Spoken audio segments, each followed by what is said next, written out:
Hello everybody, this is SMAM Listens, and I hope you are all doing extremely well on this kind of muggy Friday. It's quite humid out there, so luckily I don't think I'll be listening to an album that will require me to like headbang or move around too much today.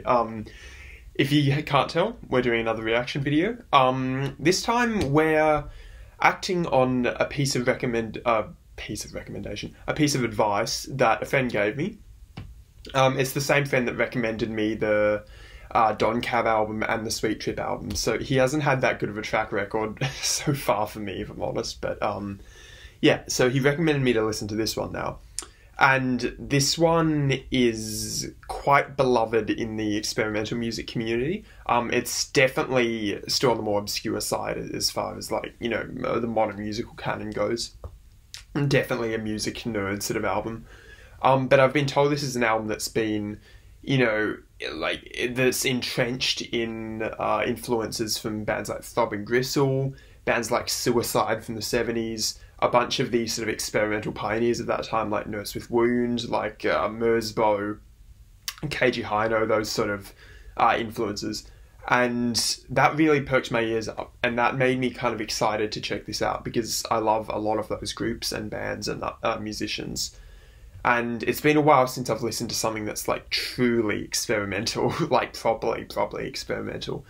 In case you can't tell from the title of this video and just the description, that album is Xiu Xiu's A Promise. So I know very little about this album, if at all. I know, as I said, that it's a very experimental album. That some people call it synth punk, some people call it electronic, some people even call it noise, I've seen. I know Jamie Stewart is the man behind Xiu Xiu, and he's sort of operated this project for a long time with a revolving cast of collaborators. But beyond that, I actually don't know any of the songs on this album, and I don't know Xiu Xiu's particular brand of synth punk and of experimental music. So I'm really excited to check that out. I've been told by my friend that I'll probably like this album. And honestly, as I said, I've been waiting for some experimental music to enter my life for a little bit. So I'm really excited to react to this one today. Before I start this video, make sure you like, subscribe, comment, do all those good things. And yeah, Xiu Xiu, let's get into it. So before I even start, I'm looking at the track list here. Quite a short album, so it's only 38 minutes long, 10 tracks, which is very, very reasonable, and only one of these tracks exceeds 5 minutes, so similar sort of thing to the Beatles album that I listened to recently, and I think that's where the comparisons to that Beatles album are going to stop. So yeah, 10 tracks. There's one track title in here I notice immediately, and I happen to be aware that this track is what I think it is. It isn't just a track with the same title, and we'll get to that a bit later, but let's just say that Xiu Xiu will have to be like a godlike musician to make me like that track. You probably can tell what it's going to be so far, but I won't sort of show my hand too much until we get to that point in the album. So, other than that, again, I haven't listened to any of these tracks. I don't know what this album sounds like, so I'm excited. I'm ready for some good, gnarly experimental synth punk. First track is called Sad Pony Guerrilla Girl. Okay. No, okay, this is one of those things where can't make any sense out of these track titles, but, you know, who cares? It's 3 minutes 18 long, so very short. Okay, let's just get straight into it. I got no more preamble. I'm out of preamble. We're track 1, Sad Pony Guerrilla Girl, 3 minutes 18. This is Xiu Xiu's A Promise. Vamos. Volume, as always, will have to be adjusted, probably.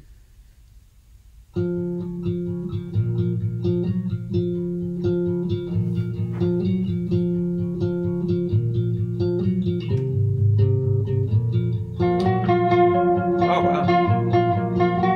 Is this just an intro, or is this the actual track?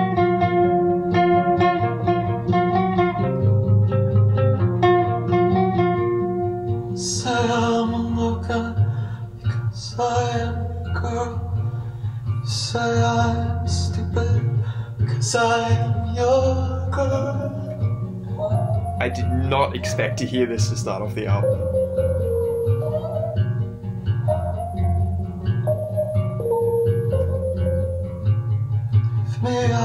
steps. Dress me up like a boy. You say that I am your secret love. You say to be quiet, but I wanna tell the whole world.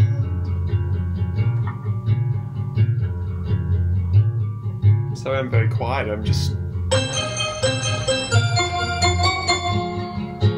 I like my neighborhood, I like my gun, driving my little car, I'm your girl and I'll protect you. Don't like the major key chorus. I like my gun, Assuming that's the driving chorus. my little car, I'm your girl and I'll protect you. Okay, I'll pause it there. Have I accidentally put on the wrong album? Because what I was told this was going to be was like a synth punk album, or at least a very noisy and experimental work, and the album starts off with this soft, almost entirely acoustic, very folky, almost ballad, like borderline ballad. And you know what? I actually really like it. I like it, but it took me by surprise, and that's why I've been so quiet, because I did not expect something like that to start off the album. Wow. Yeah, the guitar part's gorgeous. His voice is very melodic. Like, there's an actual tangible melody here, which I did not expect. Don't like, if that was the chorus, I don't like the chorus. If there's one thing you know about me, know this. I hate these moody minor key verses turning into these slightly sort of peppier sounding major key choruses, or major chord choruses. That's just a me thing. But the verses are great. Like, the verses have this real ominous edge to them, and I'm still a bit in shock. This is quite moody and cool so far.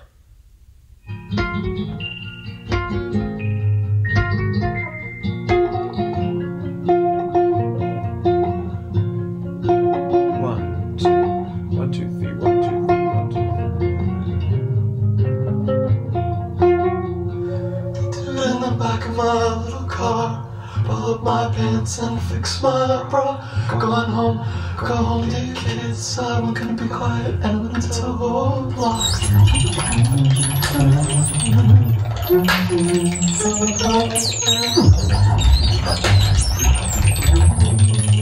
Excuse me?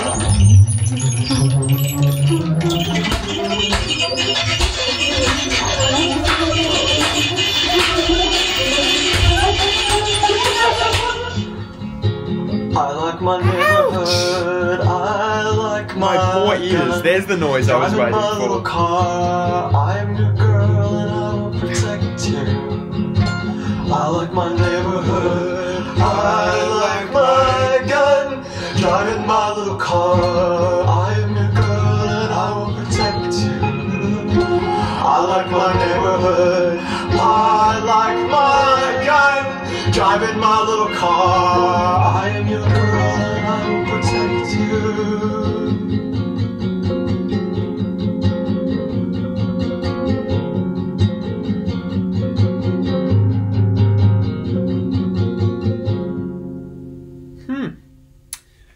Yeah, so, as I said, that was absolutely nothing like I expected it to be. I wonder if the rest of the album is more like that, and if I've just sort of got a misleading impression from the genres that I've read. And, like, make no mistake, there was a tangible experimental edge to that track. Like, literally, make no mistake. So that especially became apparent in the second half there. With that abrasive section that sounded like all of the mix was just being either played in reverse or sped forward at a ridiculous speed, and that was very abrasive. The mix emphasised the trebles a lot in that section, so it was really in your face, much more so than the rest of the track, which mostly consisted of these light acoustic guitar strums, some basic electric accompaniment, and of course the voice. But yeah, so that bit was very experimental. I can see, at least so far, that part is accurate. But the rest of it, yeah, I did not expect that. That was, like, I didn't expect to be, after a Xiu Xiu track, using terms like moody and melodic. I thought I'd be using terms more like ugly. and like, ugly's good, ugly's great. some of my favourite albums are ugly albums, but I expected to be using terms more like ugly and like in your face, gut punch, those sort of things. So a really cool subversion of expectations, I'd say, or at least my expectations. A more educated listener might have expected something like that, but definitely a really cool subversion of my expectations to start off what is most likely an ostensibly experimental album, assuming I haven't been totally hoodwinked, with a track that is quite plaintive and very, very melodic. So, I mean, that goes down to the guitar. So you had like things like tangible chords, believe it or not, which for an experimental band is actually quite a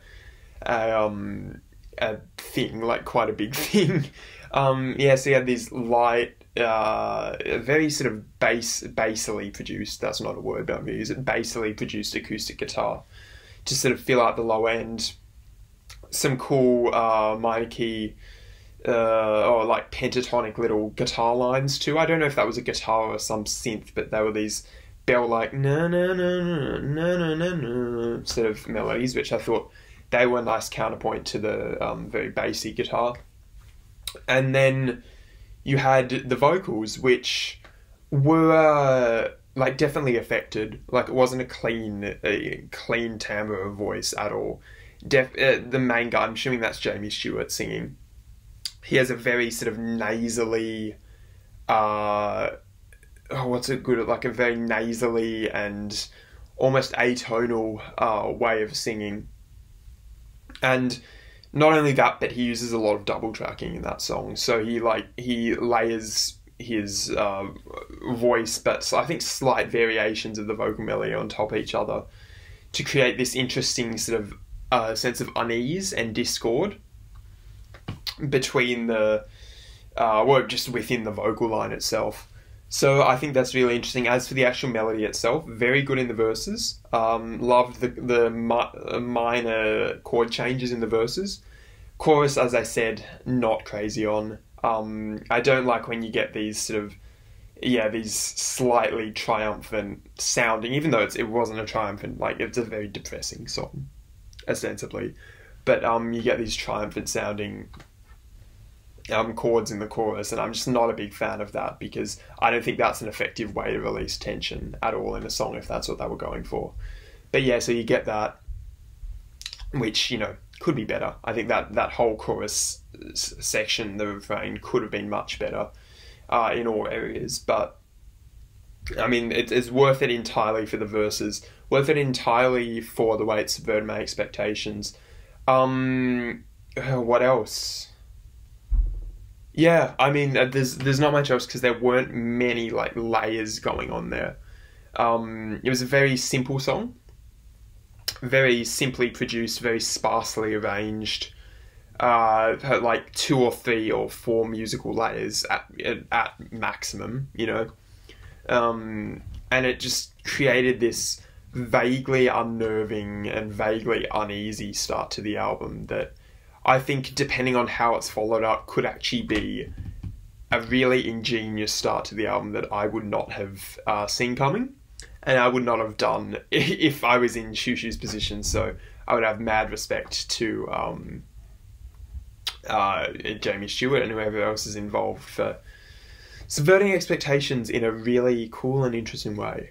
I almost heard more influences of a band like the Microphones, or even a band like I was about to say the Antlers, but I guess they're not really. Even like Neutral Milk Hotel, as basic of a comparison as that is, I hear a lot of that in the a sensible sort of homespun folkiness of that track, but also the way it's intertwined with some much, much darker and more atonal elements between some of the instrumental layers, also with obviously the vocals, etc., etc.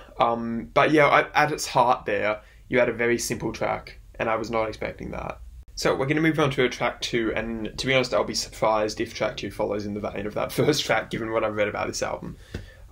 This is called Apistat Commander. I have no idea. Apistat Commander. I've heard good things about this one. I think this is one of the more popular ones on the album, if I'm not mistaken.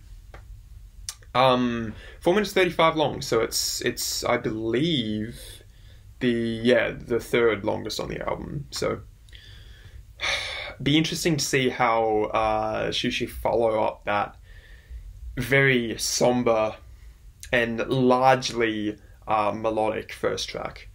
I'm assuming they're going to dial up the experimentation, so I might actually turn down the volume a little bit for this one. But otherwise, let's just do it. This is track 2, Apistat Commander. Fuck me. Let's go. Track 2. Volume is, as always, ready to be adjusted. Yep, there it is. See, that's why I adjusted the volume.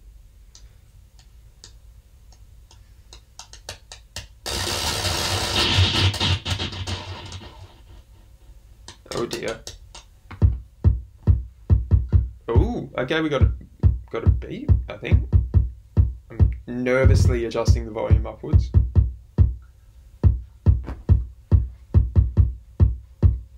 Dun dun dun dun dun dun dun dun dun dun dun dun dun dun dun dun dun dun dun. How does it feel?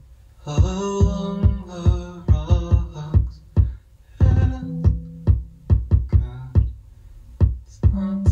so instrumentally, completely different instrumental palette to the first track.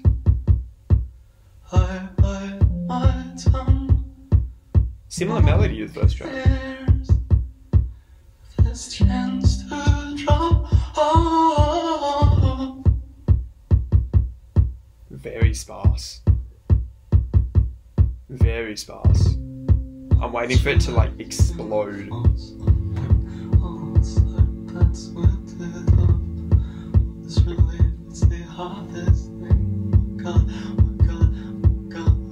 His vocals are very pained.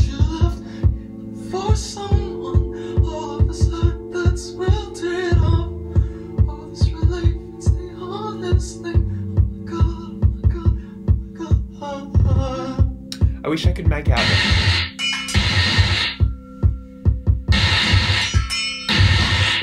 Well, no commentary for me then. I'm just gonna get jump scared.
I didn't expect that. I mean, I could barely make... What I was trying to say before is I could barely make out the lyrics. I tried to pick out bits. I feel like this is a very emotionally tortured album. So I wish he could enunciate in a way that made it more obvious to me what he's saying. But I did not expect that level of emotional intensity. Nonetheless, even though I could only pick out individual little words and snippets and phrases from that, just from that and also the melody and the arrangement, I did not expect that level of emotional intensity from this album, which to me was painted out to be experimental and irreverent. And those things are there, but they're applied in a much different way to what I expected them to be. This is a really curious listen so far.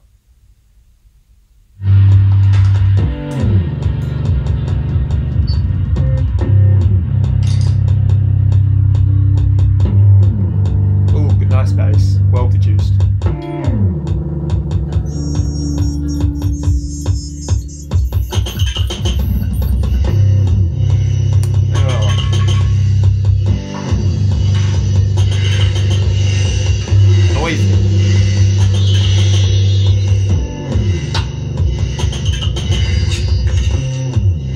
low end in this. You sort of get the mid to low end, but not like the sub.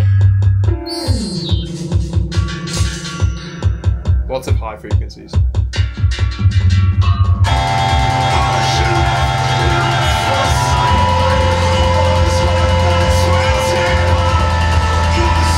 Nice chord change there.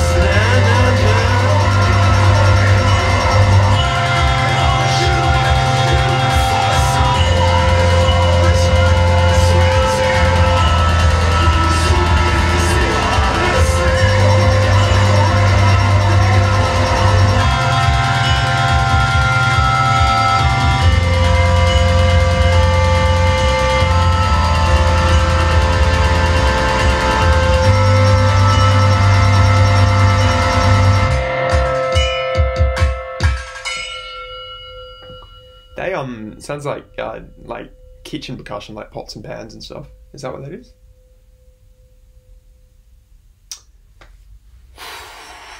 That was powerful. That was really powerful and really good. Okay, so where do you even where do you even start with a track like that? Where the first song raised comparisons to, as I said, like Microphones, Antlers, Neutral Milk Hotel. That reminded me more, not so much production wise, but definitely songwriting wise, with a band like Have a Nice Life, or a band like Unwound. Those sort of very emotionally intense, very not moody, but I guess moody is a good way to describe it. Very emotionally intense, very moody, very like strained songwriting. You can hear a melody like that could have been used on a track by Have a Nice Life next to what's called Blood Hail. Very, very similar. It's very, I think, of its time too, like early 2000s, very emotionally intense, slightly experimental songwriting.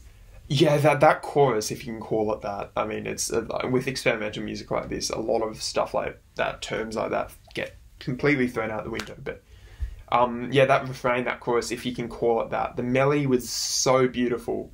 The repetition of the oh my god, and I think you left for someone.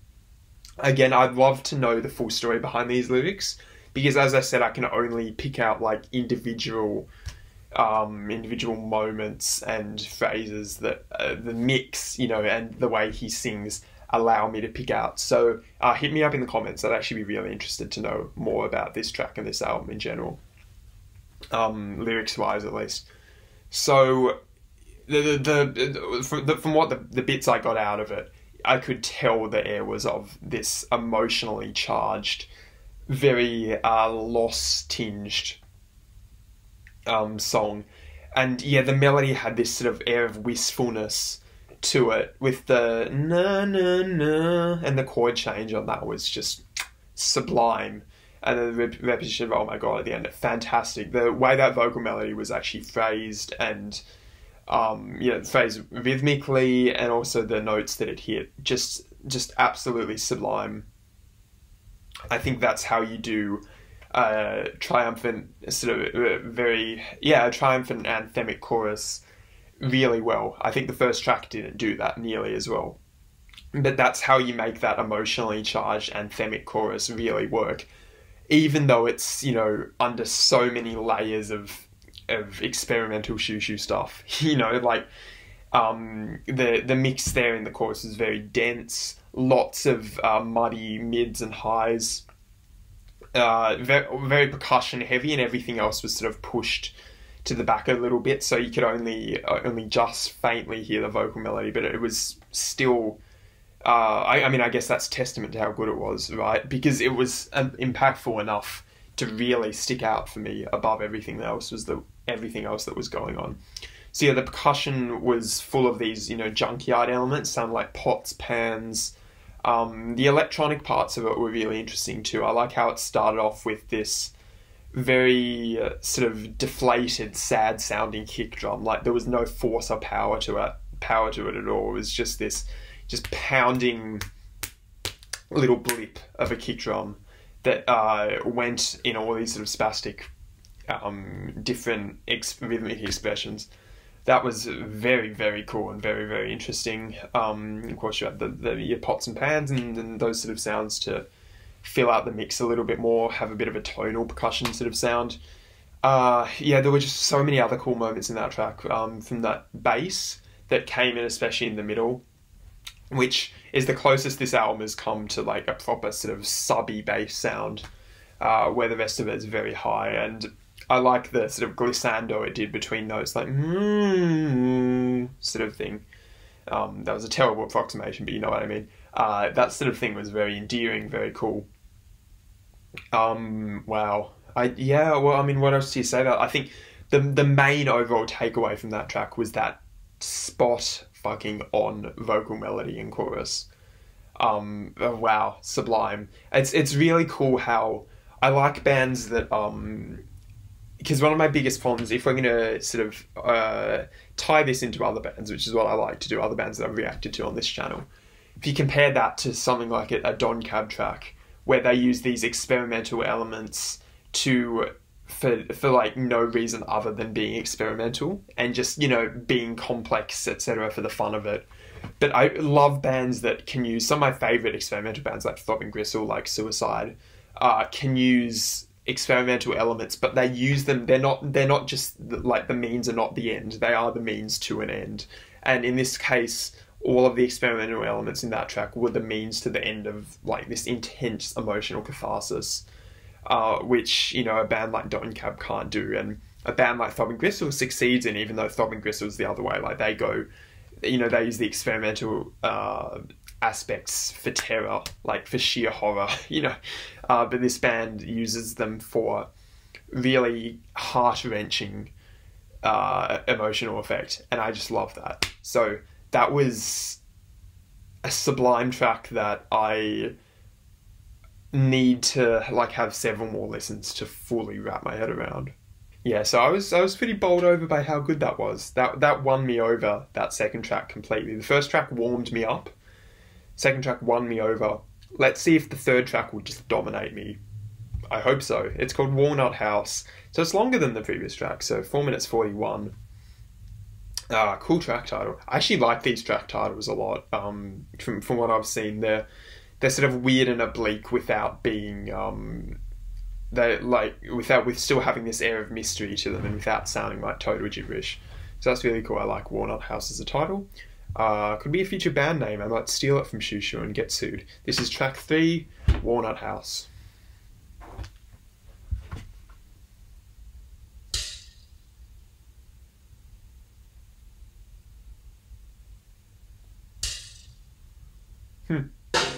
Okay.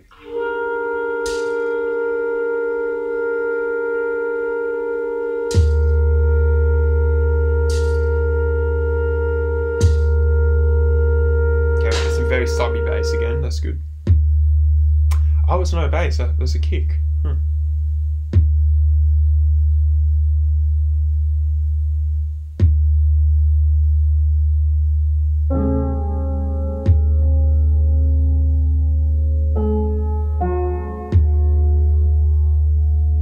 Almost orchestral in sound. I like that piano part.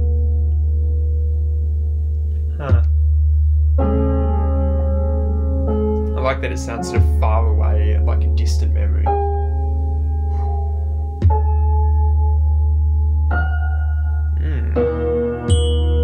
It's definitely untuned as well, that piano. They need a piano tuner in their stat, but I like the effect it creates.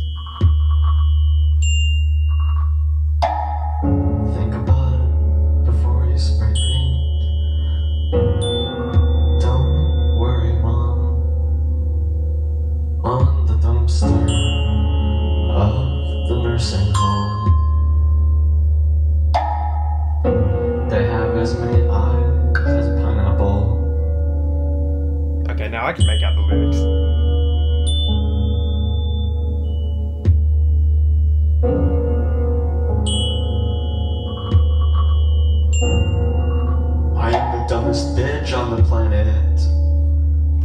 second floor landing, sweating buckets. My armpits are like black moons.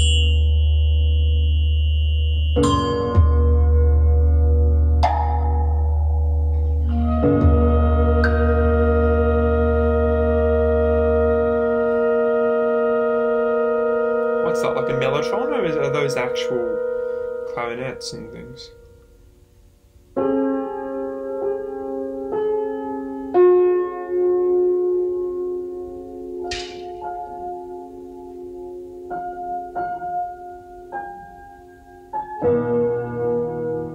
Shaking at the end of a chord.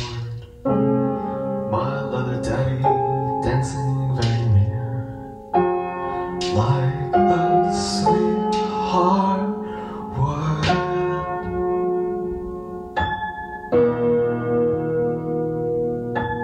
I like that chord that it resolves on. Hurting my Actually, no, that, butthole yeah, you're right, that's the resolution the one before.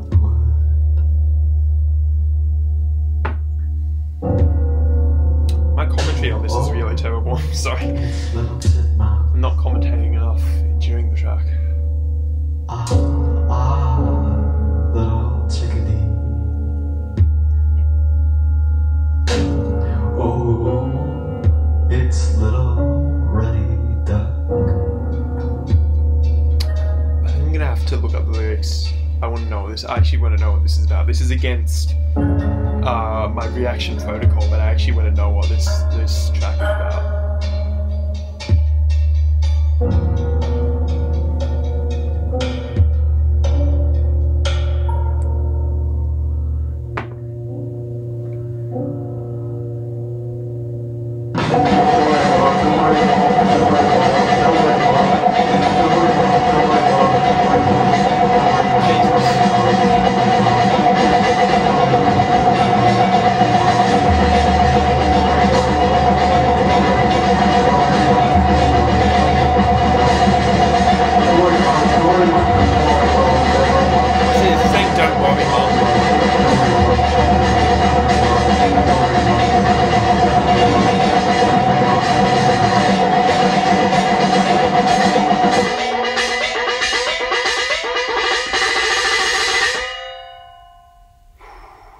Yeah, okay, I need to look up the lyrics on this. Give me a sec. Xiu Xiu, Walnut House, genius. Okay. This is very unorthodox, but I'm going to do this here. This is a song about the nursing home Jamie's grandmother was housed in, okay? It was a very surreal place, essentially a warehouse full of people with dementia whose bodies are falling apart. I think if I remember correctly, a lot of the imagery was cribbed from books I was reading at the time. Or things I'd hear people in the nursing home say. Okay, that's very interesting. And it does in fact end with "Don't worry, Mum." That's okay, that's very curious. So I mean, I think that actually contextualizes a lot of the track, musically at least. And this is the point in the reaction thing where I sort of project my own interpretations of things that probably aren't, are a huge stretch or aren't at all what's there, and it's all just in my head. This is the part. So if you want to skip to the next track, you can do that, but it's going to be interpretation central here. So if you're still here, thank you. So what I noticed in that track is, and in fact in this album as a whole, but particularly here, is that Xiu Xiu Jamie, or whoever's, I think mostly Jamie at this point, he loves to experiment. Not like he has melodies and things, but he likes to experiment equally as much with sort of the character of the sound. And he views sound as the actual character and quality of the sound as an instrument in and of itself, and he uses it as like a paintbrush. On which he sort of paints the sort of the artwork that is this whole album, and I think it's really effective on that track in particular. I hear a lot of EAI influence, like I hear a lot of almost like onkyo and a lot of those Japanese styles of hyper experimental music that's almost entirely characterized purely as I said, on the character of the sound. So, you know, you had these very, very lows, in like very subby kick drum, which is the main very bassy elements. You had these extremely abrasive upper register sounds, and then you had Jamie's voice, which sort of, and the piano too, which filled out the mids a lot. So there was a lot of almost rickety and what's a good word? Rickety and sort of like all over the place, but like almost incongruous choices, which I think came together for really good artistic effect if we're looking at what the lyrics are, because like you could almost read that. You could almost read the sort of incongruity of that strange kick drum with those piano samples that sound like they're from a million miles away, with a lot of the tinkling tin pot percussion. I think you could almost draw a comparison to the headspace and the mindset of those of people who are terminally ill from dementia. You know, that sort of feeling of like, I mean, I have a grandparent with dementia, so I've been there to witness this. That sort of like that stage you get with the disease where it's like you can't sort of fit different things together. Like you can observe them, but or you can make observations about the world and your senses still work, but none of them make sense. Like none of them come together to fit this coherent puzzle of comprehension of the world in your mind, which is a really, really sad point in life. Obviously, it's an awful thing to go through, and I think you could very, very easily interpret that track as a reflection of the simply the horrific headspace of people with advanced dementia and Alzheimer's. So if you interpret it like that, I think that was super effective. It's nothing you'd listen to on its own. I don't think I'd listen to that unless I was really, you know, low and needed something that emotionally intense. I think it was very amelodic, that track in particular, although the piano line was actually really pretty. The sort of chordal mid to upper range piano work was quite gorgeous. And it wasn't completely atonal, like there was some harmonic resolution.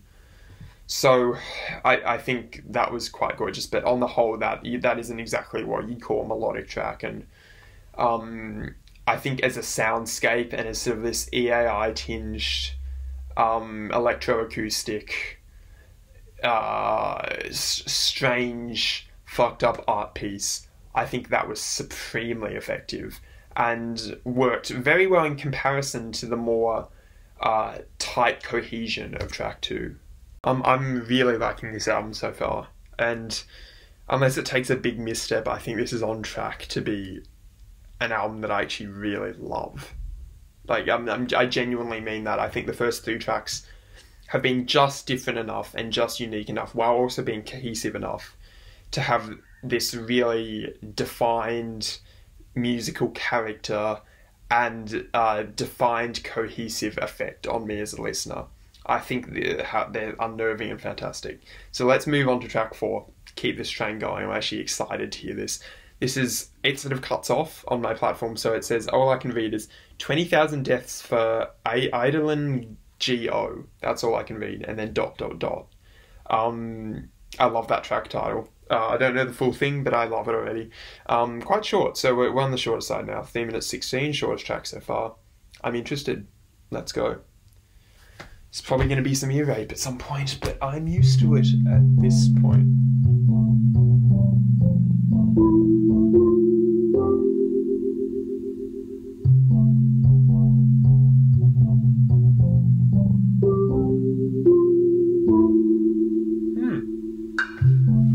Quite melodic.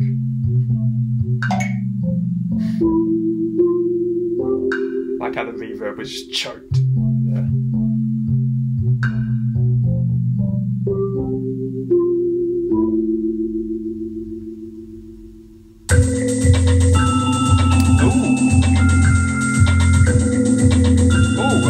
Quite a defined pulse here.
very layered percussion too.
Okay.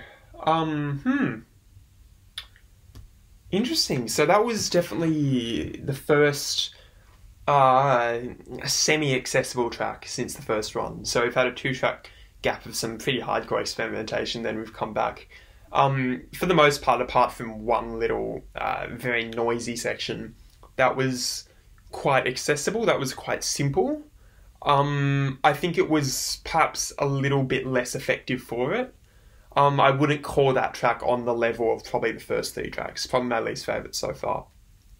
But I mean, there's definitely a lot you can talk about there. Not as much you can talk about there and as the first 3, and I think it doesn't help that the lyrics are completely indistinguishable on that track in particular for me, and it's to the point where, unlike the previous track, it doesn't make me want to look them up because I'm just not that interested.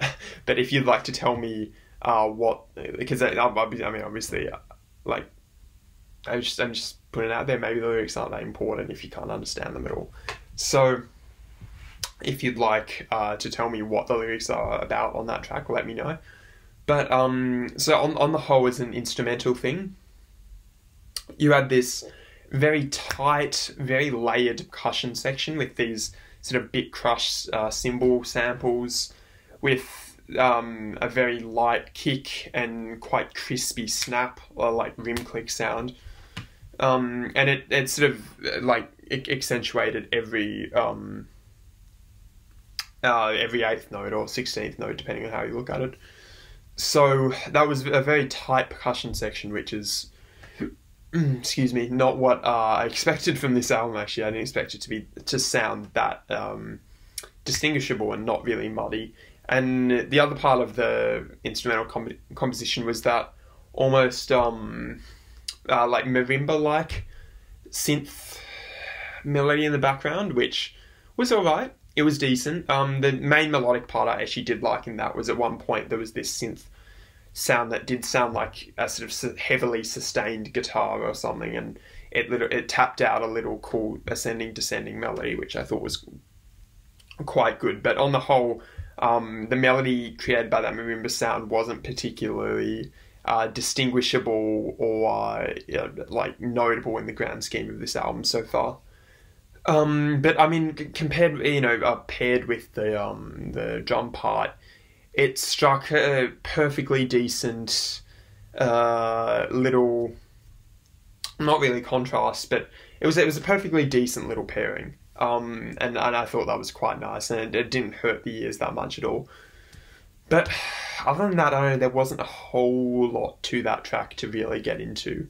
I don't think there was as much going on, maybe emotionally, as was on the first 3 tracks in particular.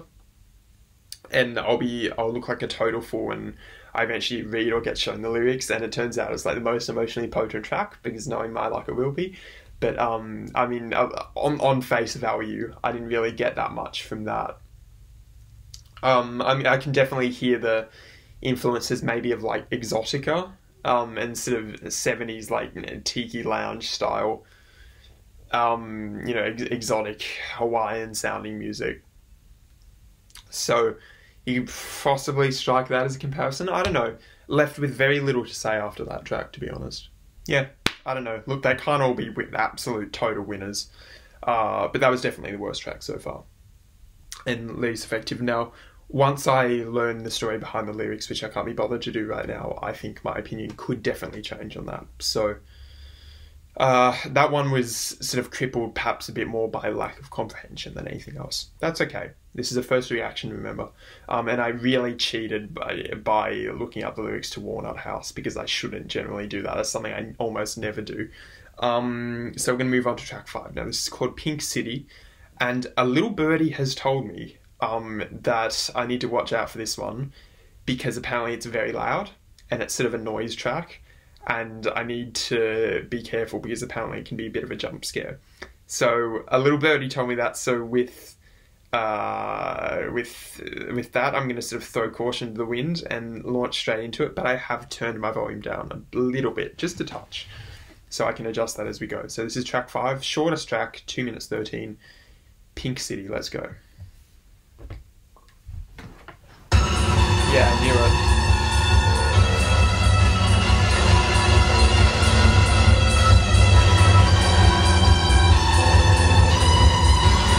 Got that avian blue guitar.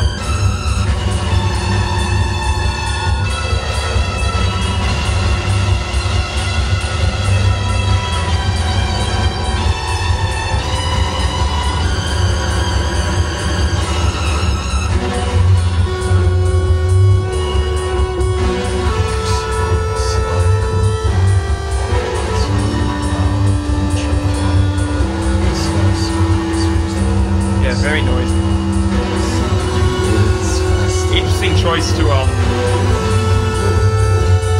have the almost speak sung vocals totally overwhelmed by the arrangements.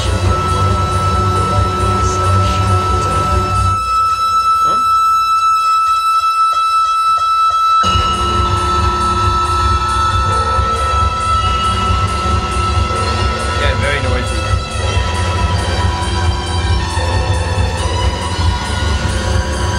That guitar almost, it does have a melodic sort of function.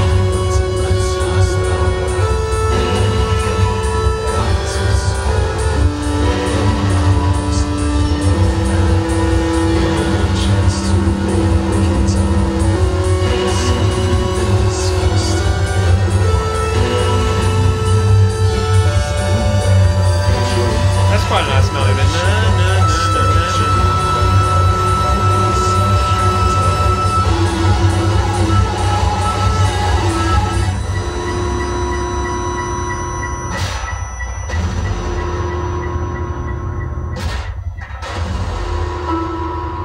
random noise, classic Xiu Xiu. Appreciate me, by the way, guys, for not mispronouncing Xiu Xiu, because I know a lot of people do. And granted, I was only told how to pronounce it by my friend, but I would have probably called it as Xiu Xiu before that. So that was track 5. That was Pink City. I actually liked that more than I did 20,000 Deaths for Eidelyn whatever, even though it has two similarities, one being it's very short, and the other being I can't make out the lyrics or understand the lyrics. Even on account of those two things, I still liked it more than track 4 because it was much more interesting than track 4 ever was. So for starters, you had this sort of wall of noise in the arrangement, but the whole thing was underpinned by what sounded like this 808, almost minimal techno-esque percussion part, like the underneath these walls of just random amorphous sounds, which gave it a really cool pulse. I mean, he didn't need to do that, but it really sort of kept him engaged and drove the song along, which I quite enjoyed. Then you had the vocal melody, which was, I mean, as I said, you had a lot of very heavy and abrasive sounds. So it was an interesting choice to have the vocal melody, the vocals delivered in this breathy, almost speak-sung, lower-pitched sort of thing like this.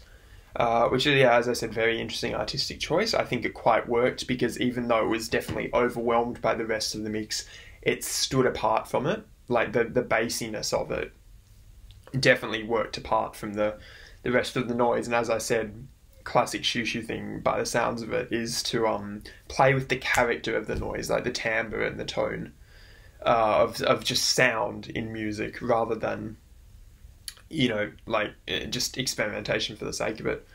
So that was quite good. I think the vocal melody was actually quite good from the bits I heard. The sort of descending vocal melody, stepwise more or less, very good.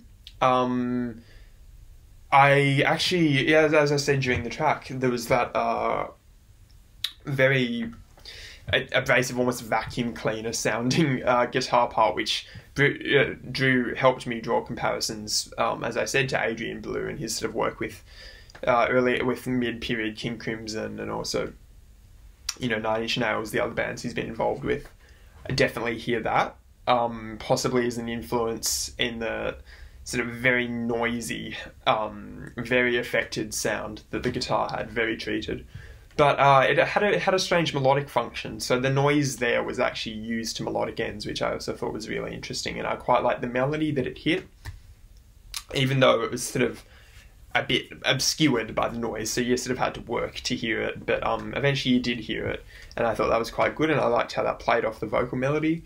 I don't know, otherwise I think that was quite a pleasant, and for such a noisy track, strangely inoffensive as well too.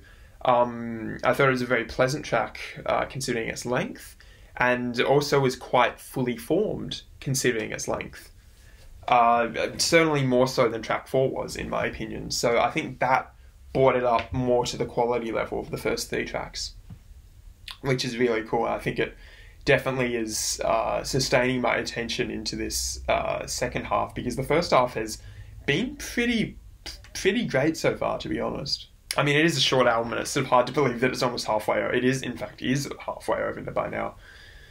But it feels like a very emotionally rich and fully formed album for something that's also so experimental and strange. You know, on the other hand, I think that's really cool and interesting. So we're going to move on to track 6 now, which is called Sad Redux-O-Grapher. Who knows? Themed it's 19 long, very short, like sort of a lot of the previous tracks. Interested to see how Xiu Xiu decide to kick off the second half of the album. I hope it's to the quality level of 4 of the first 5 tracks. Let's go. Interested. Oh, sine wave. Talk to me like I was mine. Sex me up all the time. Not get it. I like that. It's my time to shine. Yeah, I think I something. Okay. Speaking slowly, I have this thing where I just like dribble with words everywhere. The thing I wanted to say is that I haven't properly elucidated this in my commentary prior to this point, but sometimes the vocals are pushed back in the mix a lot, but the one consistency is it always sounds like he's singing like a centimetre away from the microphone. And it gives his vocals this really raw and intimate feel, even if they shouldn't, sort of the melody isn't that raw or intimate. The vocals, the way they're mic'd and produced, makes it sound like he's right there. Just he's standing right there, like confessing his sins to you, which I think is a really cool artistic decision. Cool track so far. I like the burbling synth. I get it. I look finely turned.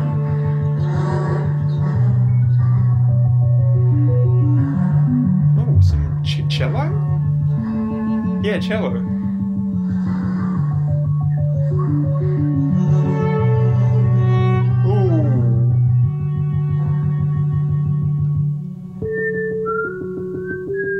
Who would have thought, like, sine wave, synth and cello would be such good bedfellows. Saved up to take him out at night. Said the restaurant was all wrong. He said he had a dream about me, and that dream was beautiful. It's just a about a romantic I made partner. him a present. Like a boyfriend? Photograph me. I did not get it. He said it did not cost me anything. That was good.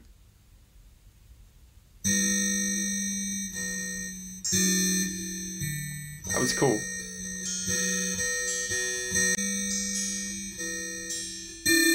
I'm gonna have to look up what the lyrics are about, because I'm just too interested. I know, I'm sorry, I'm breaking my own rules twice,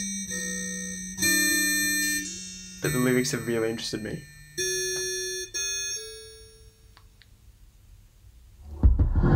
Like, what didn't cost him anything? That's what I'm interested in. It was a present, but what was the present? And who's he? This is gorgeous.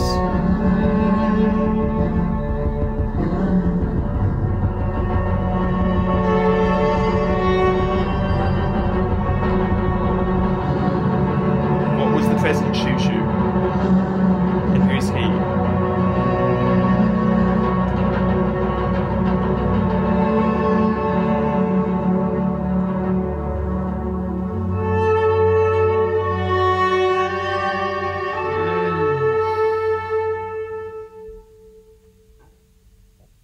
Okay, we on that subverting expectations grind. The last thing I expected to hear on this album was silky, liquid, almost viscous string arrangements.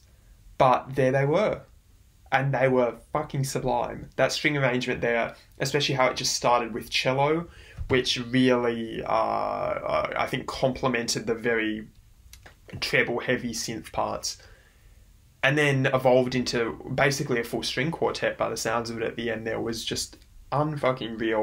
The melody that the violin was doing, oh, gorgeous. Absolutely gorgeous. Really sounded melancholy and sparse and beautiful. I loved how there was absolutely no sort of experimental tinge to that string part, because the rest of the track did plenty of experimentation on its behalf. But that string part was just pure melody and sadness, dripping with this lovely, viscous melancholy. Ooh, loved it. Pure melodic bliss. Pure melodic bliss from that string section. Possibly one of my favourite bits on the album so far. In fact, instrumentally, that whole track was really good. Like, a lot of the best tracks on this succeed so much because while they perhaps don't really, you know, like, they're not like super accessible as songs or anything, like just purely from that point of view, it doesn't matter because they paint with sound, they paint with timbre, they paint with texture, they paint with tone in ways that honestly can exceed the effect that a really good melody can have, or a really good, you know, riff or ostinato. I think the way it approaches that is just sublime, and we get more of that, you know, Xiu Xiu playing with like EAI influences, reductionist influences. I mean, listen to those very high-pitched synth sounds. Very like sine wave heavy. They sound like a synthesizer on its most basic factory, you know, like factory fresh setting. Just pure tone and very high tone that wasn't really super abrasive, I'd say, even though it was very high pitched. It wasn't to the point of like, ouch, my ears are bleeding, like I'm being stabbed over and over. But yeah, lovely. And as I said, his vocals sat apart from even the cello, the bottom, and the very, you know, high-pitched synth sounds at the top. His voice sounded like he was just confessing on a chair right in front of you. Like, it conveys this sense of intimacy and rawness, the way his vocals are produced, mic'd, etc., that I think is second to none. So that covers pretty much the musical aspects of the track. Now I'm going to do something very naughty and look up the lyrics, which is breaking my own rule twice, and I'm sorry. So let's check. I already have the tab from Walnut House up, is what I'm going to call it. Hold on. I may or may not cut this bit. Here we are. Sad Redux-O-Grapher. I'm not going to read the whole thing. I just want to know what it's about. Sad Redux-O-Grapher. Read more. Here we are. It's about just liking a boy and having the boy think you're an idiot, and him not being that far off base. Yeah. Okay. So I got that. I might actually just read the first bit. He talked to me like I was smart. He sexed me up all the time. I did not get it. Had my luck finally turned. Interesting. So yeah, so very emotionally raw. Perhaps not as like devastating a subject matter as I thought it could be, but I mean, I love that idea. I got a lot of that sort of themes of love, and it totally makes sense for that track to be about this sort of unrequited love. So at least I know who the him was, and I don't know what the present was, but you know, I think the lyrics definitely. I think I have to listen to them more intently next time to really get what they were about. Actually, I was surprised because I thought Jamie Stewart was straight, but he might be bi. Because I know he had a female partner that I read about, but I'm guessing he's bi or pansexual. So, fantastic track. Instrumentally, also lyrically quite raw and very, very, very like relatable. Very what's a good word? Not homespun, but the subject matter of the lyrics is very, I think relatable is the best way to put it. Relatable and sort of a shared experience that a lot of us, I think, can understand, and I think that's what makes it doubly effective. So we're going to keep moving through this really fantastic album. I think it's a great album so far. I don't want to blow my load yet in terms of how good it is, but I think it's a really good album so far. Track 7 is called Blacks, theme and it's 14. Xiu Xiu, please don't drop a racial slur in this track, because the title is already pushing the boundary a little bit, and I ain't here for that. I don't know what the lyrics are about. Fingers crossed we don't delve into racist and colourist Xiu Xiu here. Theme is 14, as I said. Track 7, Blacks. Let's go.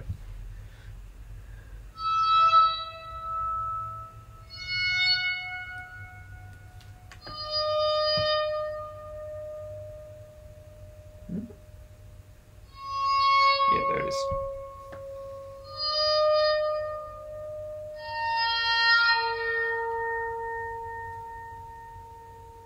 Very reductionist, very minimalist, very onkyo. Ooh.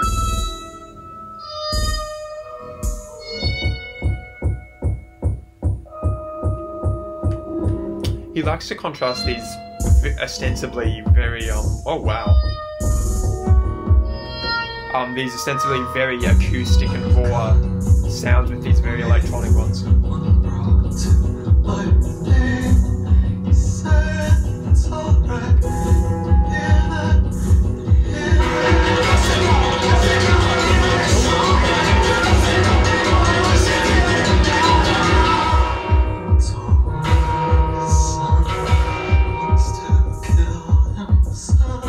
Oh jeez, the lyrics.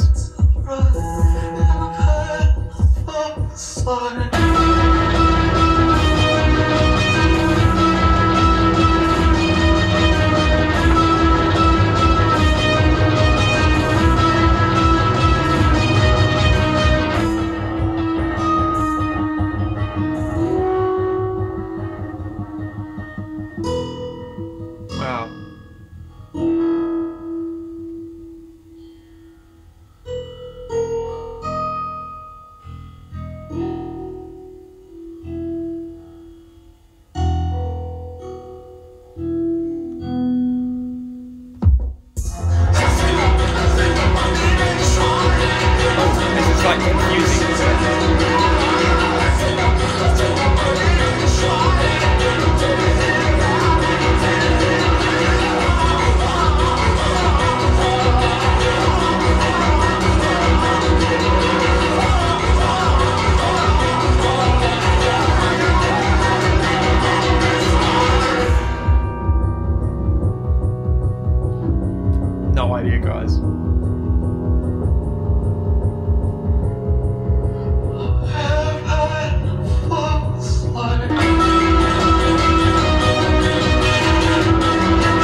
Interesting. So, I'm gonna cheat again and look at the lyrics.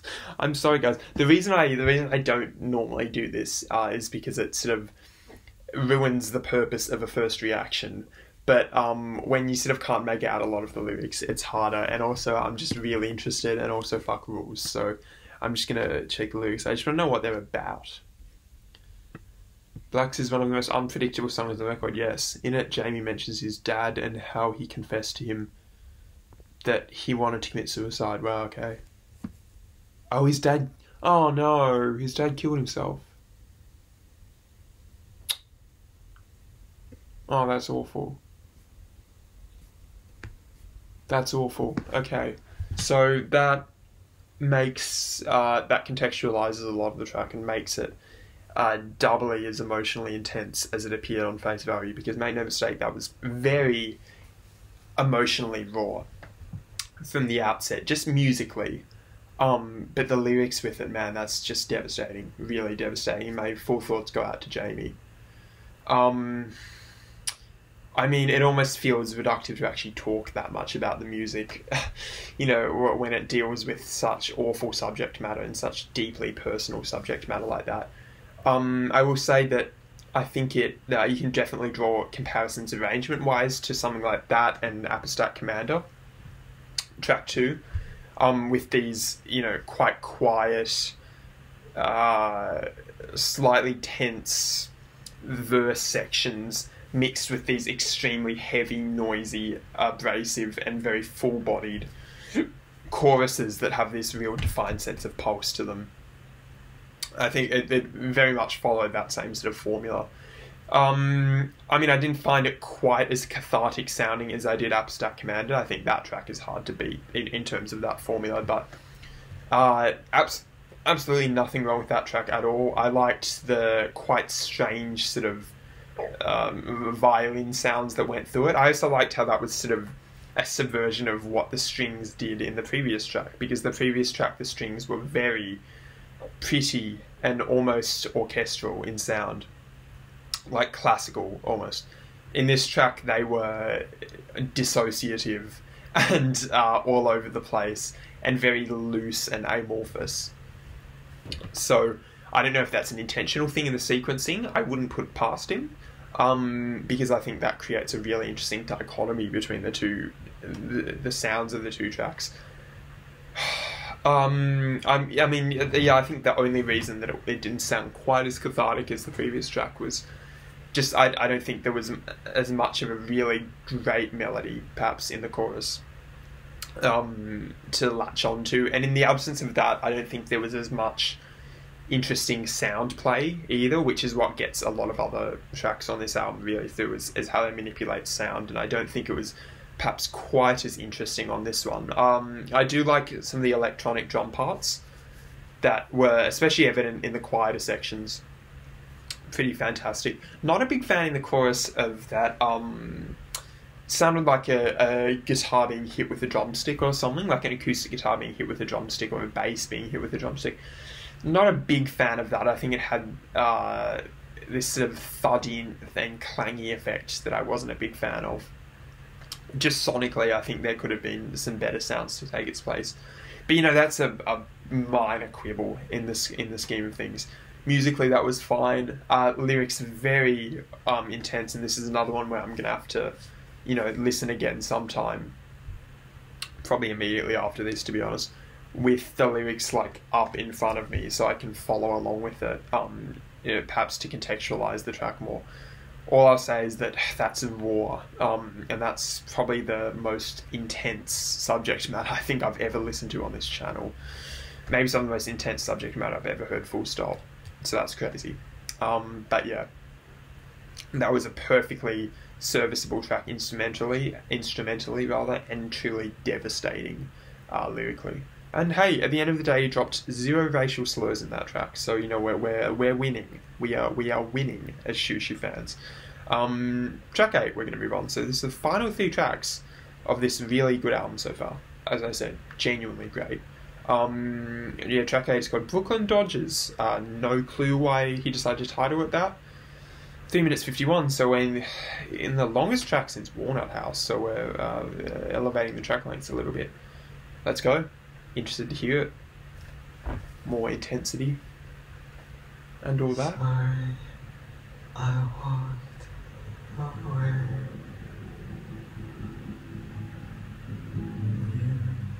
You told me what you were scared of.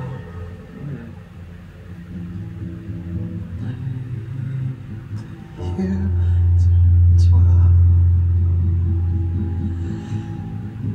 trying not to cry.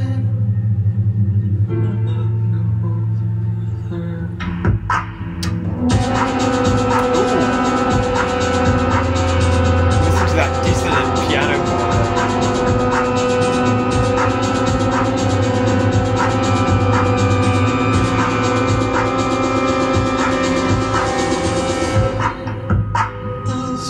Oh, that's a very conventional beat for this album. Couldn't genuinely be on the new Kanye West album. Oh, unnerving, very jarring.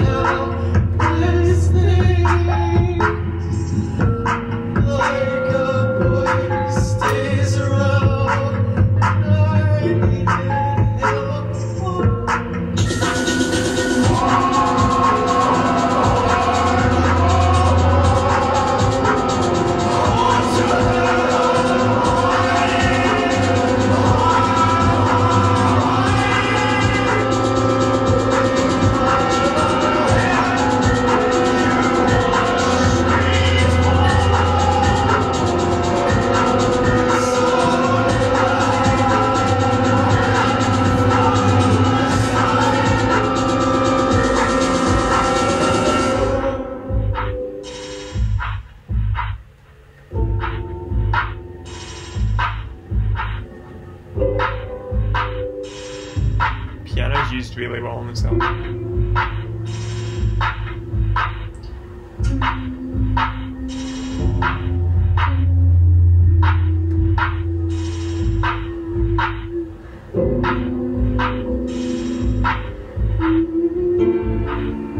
That's quite a nice melody.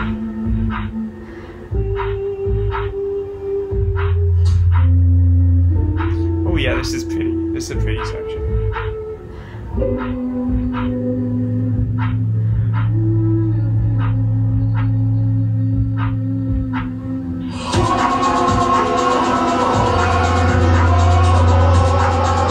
He really loves that.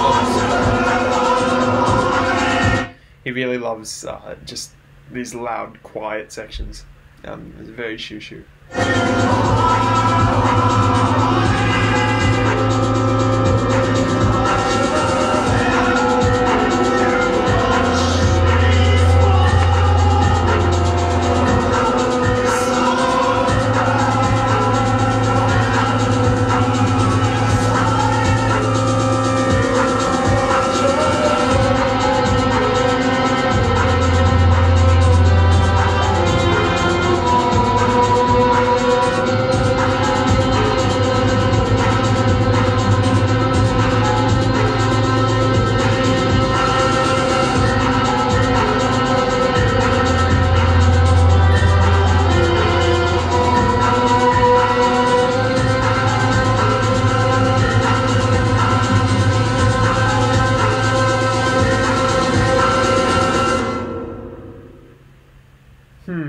Okay, so I'm gonna resist the temptation to look up the lyrics for this one because I could barely make them out anyway.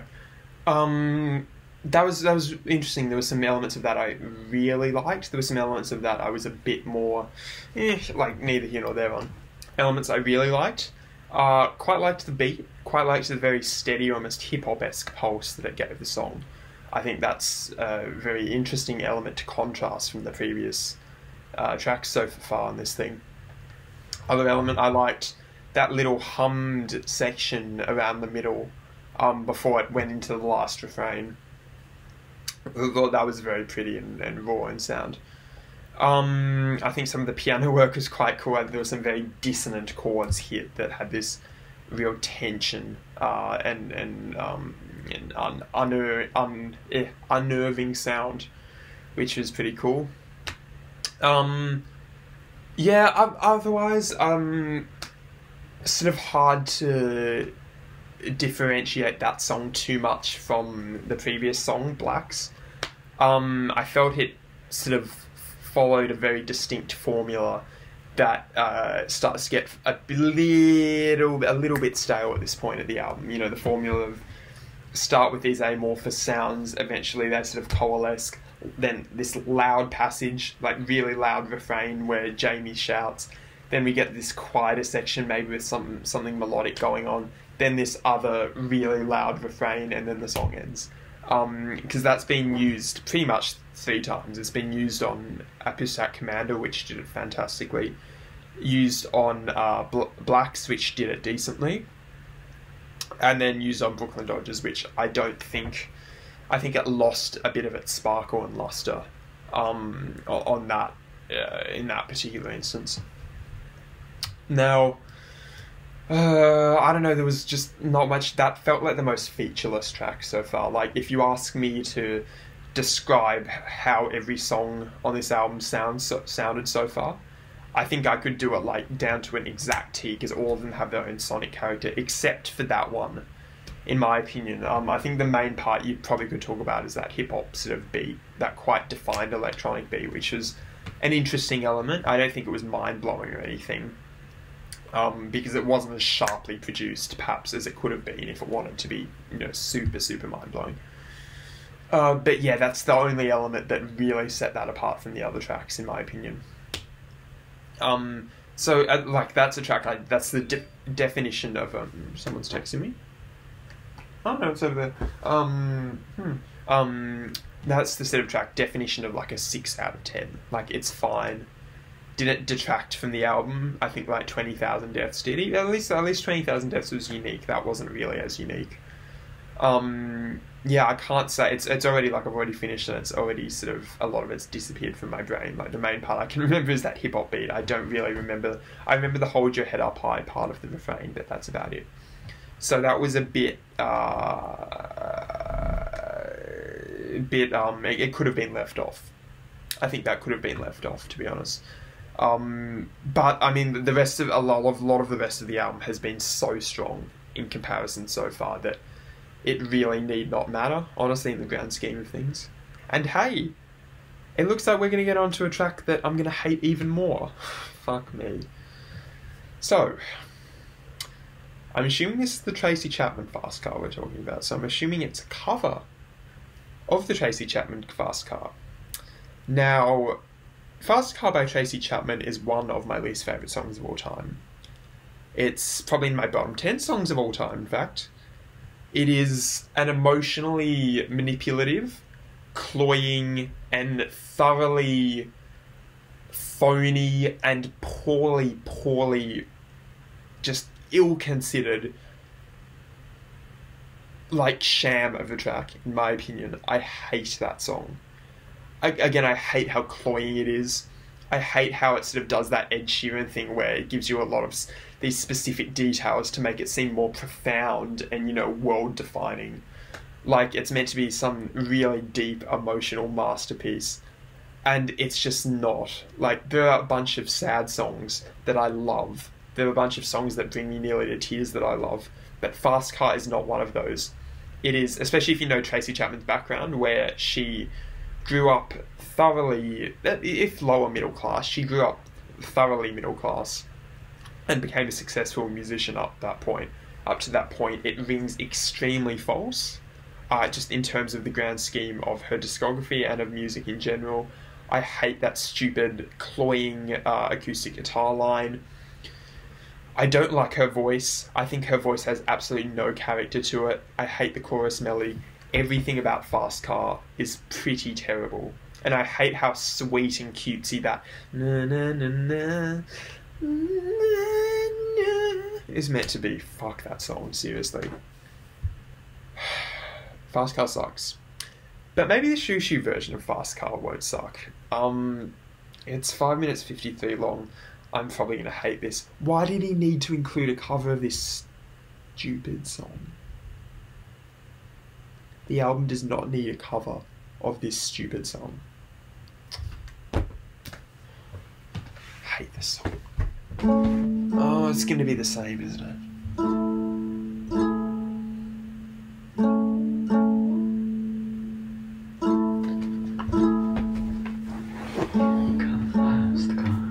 Oh dear. Want to get anywhere. We can make a deal. I mean, We can get some. like, it makes sense, I guess, lyrically in the context of the rest of the album, because it is very detailed and homespun and very realistic in the way it approaches its lyrics. So is the rest of the album. The only thing is the rest of this album does a better version of what Fast Car tries in all, like, 4 minutes, whatever, of its manipulative bullshit self. So this is probably going to ironically have the worst lyrics on the album. And it's the one track he decides needs to be on here. But I guess it vaguely fits with the rest of the canon of this album so far, but it's like the worst version of everything on this album so far. In places better. Starting from 0 and 2. Yeah, so it's going to be Make something. a speak song sort of cover of it. I got nothing to Is that a ukulele too? Jesus Christ. You got a fast car. I got a plan to get us out of here. Working at B-sides and as I child out and out. Managed to save just a little bit of money Oh, fuck this. to drive too far. Across the border to the city. You and I can both get jobs. Finally see what it means to be living. Oh, how cute and how sad and how emotional. See that my old man's got a problem. Live with prescription drugs, and that's the way it is. Says his body's too old for working. Says his body's too young to look like his. Long enough and left him. She wanted more from life than good kids. Somebody's got to take care of him. So I quit life, and that's what I did.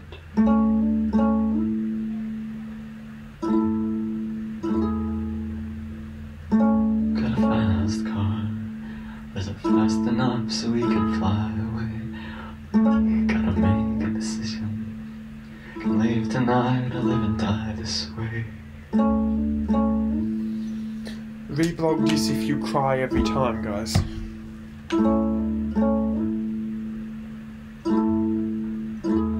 Remember we were driving in your car. Speed so fast I felt like I was drunk. City lights lay out before us. Your arms felt nice wrapped around my shoulder, and I had a feeling that I belonged. I had a feeling I could be someone, be someone, be someone.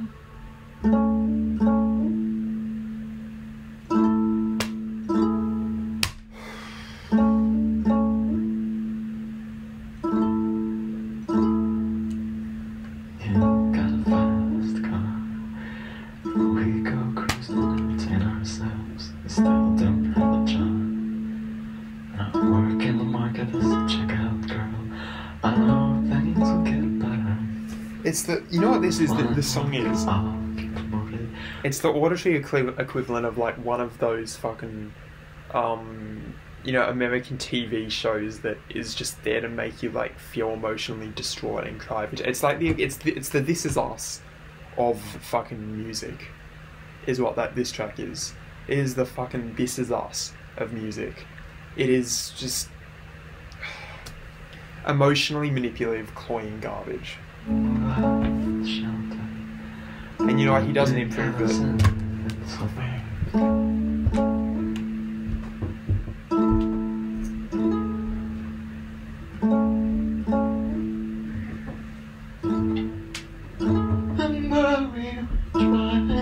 Driving in your car. Like, it's not better. This is not better than the Tracy Chapman version.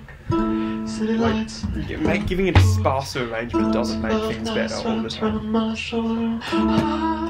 I feeling that I belong.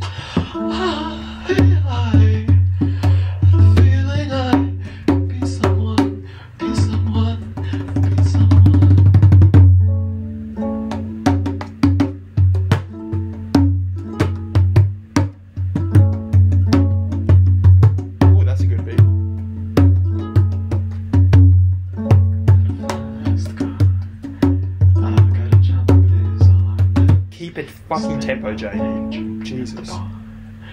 See your friends wanting to your kids. I always hope for better.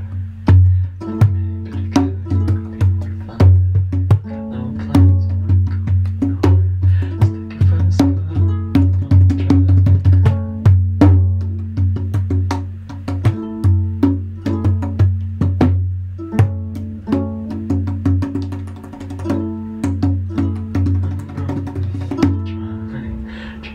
Trying to make it more interesting, guys. First it felt like I was drunk. City lights lay. Right, we've got the swell because it's emotionally intense. Get my charger, my laptop's gonna run out of batteries in a sec. Feeling that I belong.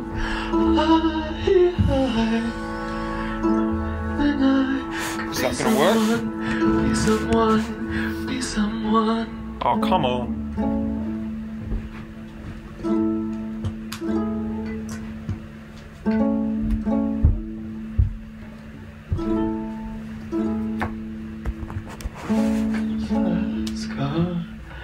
Fast enough, can fly away. Make a decision. Leave tonight and this way. It's actually worse than the Tracy Chapman version. Like, I thought he'd managed to at least give it some sort of edge, but it's just a near straight cover. It's just a sparser cover of the Tracy Chapman version. There's none of the charm that makes the rest of the album work. None. It's just the Tracy Chapman version, except played shitty on a ukulele. And yeah, it's easily the worst track on the album. Doesn't need to be there. Track 10, in Curtis Wishlist. I'm not going to shit on Fast Car anymore. You guys know I hate it. If you love this album, I'm not going to do that to you. This is track 10. Last track, in Curtis Wishlist. 4 minutes 33, on an otherwise pretty damn good album. Let's hope this returns the album to form a little bit.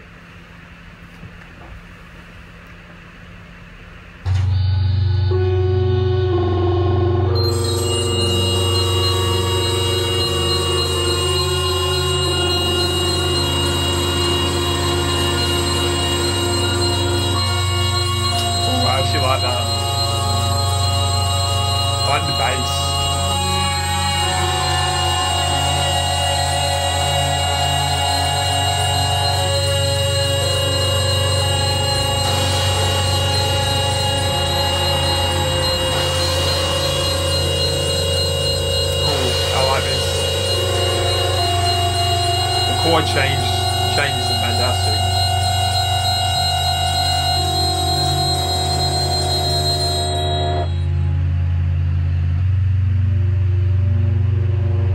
Someday, JS, when you tell me everything. Oh, I love the cello. It will make me want to take it too far.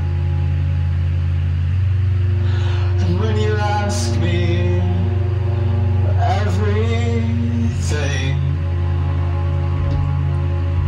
I will take it too far.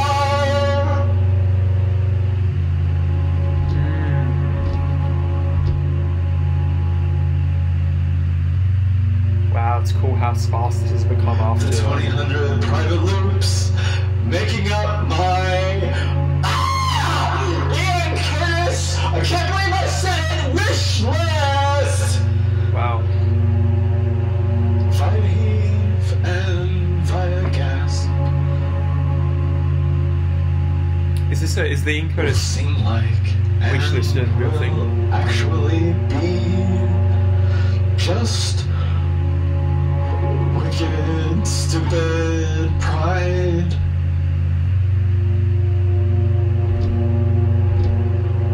Yeah, I like that little thing. Very plays with frequencies What quite well. will happen?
checking out the lyrics. I'm sorry.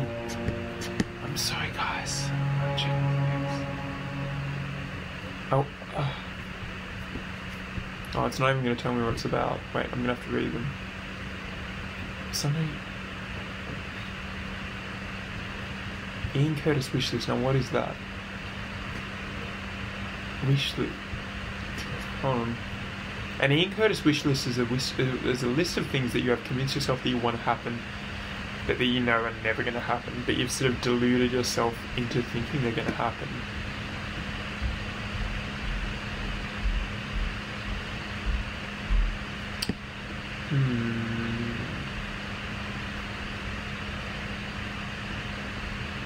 So, oh wow.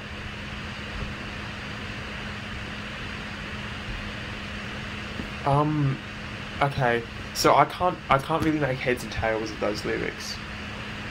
They're very obtuse. They're probably the least direct lyrics, I think, so far. Someday, just when you tell me everything, it'll make me want to take it too far. So I'm guessing there are two different speakers. I'm guessing there's Jamie and there's the speaker, the person that he loves, I think. I don't know though. That's really tough. That was an amazing closer, and thank fucking God Fast Car didn't close it off the album. Like, because I swear to God, if Fast Car was the closer, most lazy decision. Because why did they even include Fast Car in the song? The album has enough emotionally intense elements. He's so good at this style. He doesn't need to cover Tracy Chapman's shitty ass song to fucking make the album any better, because it's a really good album. Guys, I'm going to spoil it. This is a really good album, and it would be even better if fucking Fast Car was left off and he put something else amazing on there.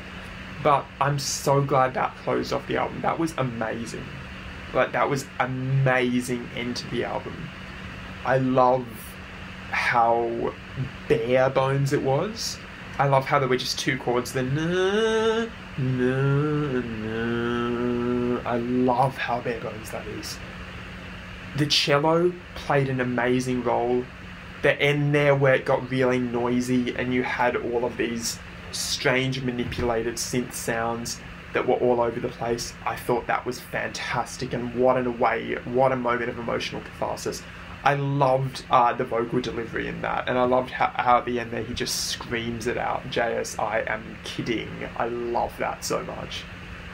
Everything about that, even the intro with these sort of tinkling noises, everything fantastic.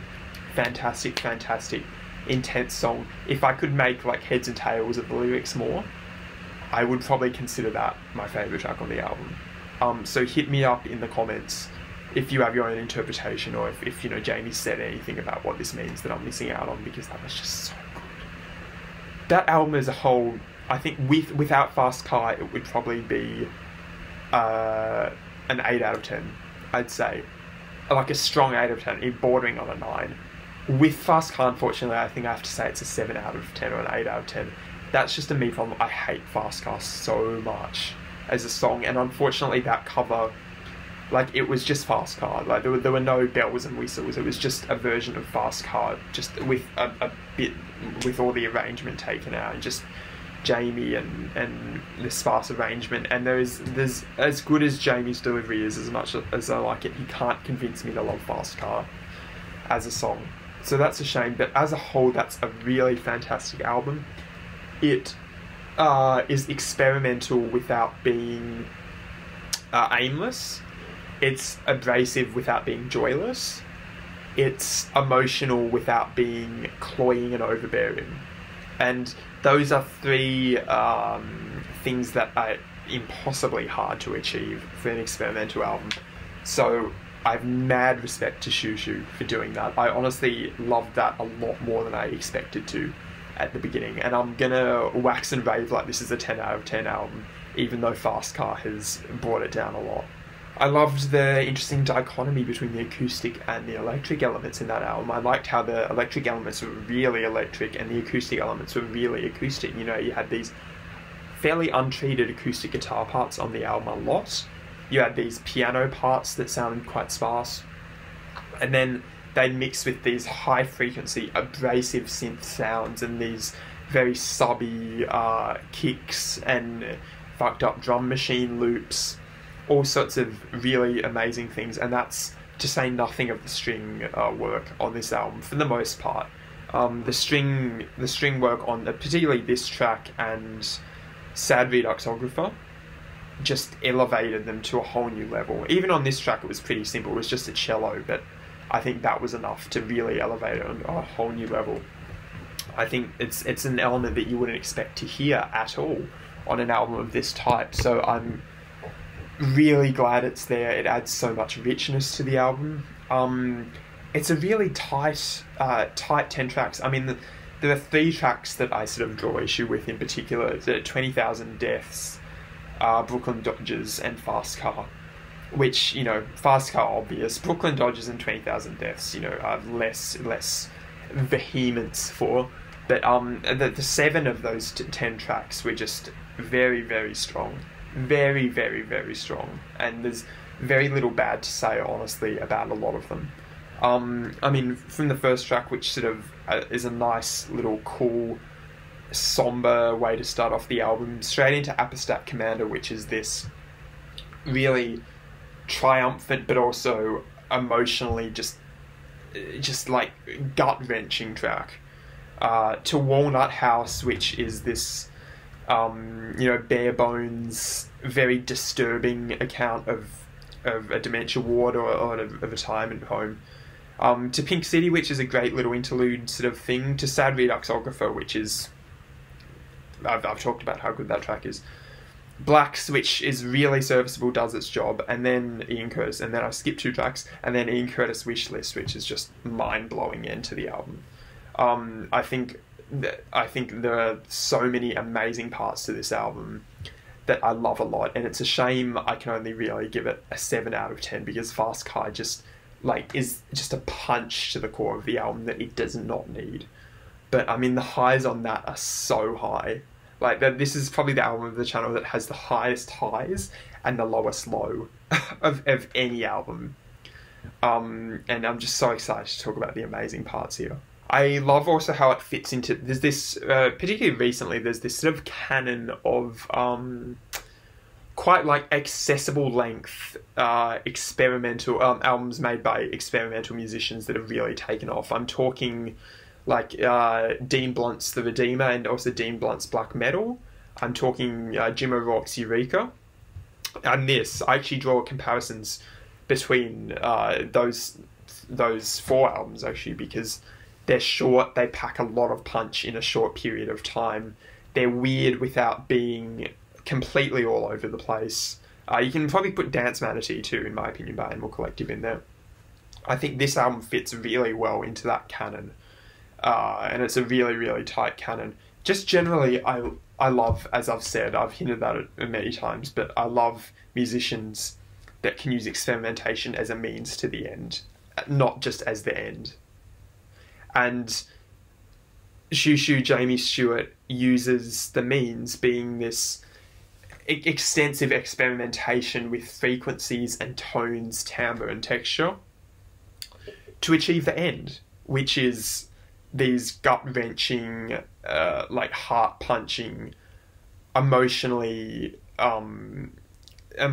just wrecked songs, which I think, I mean, what more can you want from an experimental album, genuinely? I mean, I can tell you the best 3 tracks in my opinion, but I can't really give you an order. I think the best 3 tracks, definitely Apistat Commander, definitely Sad Redux-O-Grapher, I'd say, and Ian Curtis Wishlist. I could not order them. I think they're all fantastic in their own ways. I think if I was just to put one on, like, day to day, not necessarily being in the mood to listen to this album, if I just put it on day to day, I'd probably pick Apistat Commander. Purely because the chorus melody is so sublime. But they're all amazing in their own ways, and this is actually the first time I haven't been able to give you like a definitive top 3 on the album. They're just all that good. My friend had a success. He's found an album that I liked, so thank you guys so much for watching this. Thank you to my friend for recommending this. If you want to explain to me a lot of the mysteries about this album for me, hit me up in the comments. If you want to just give me general commentary or anything that I should listen to in the future, hit me up in the comments. And more generally, like, subscribe, tell your friends about this channel, spread it far and wide over the internet. Let's keep going to the moon. I love you guys so much. Voice crack. I love you guys so much.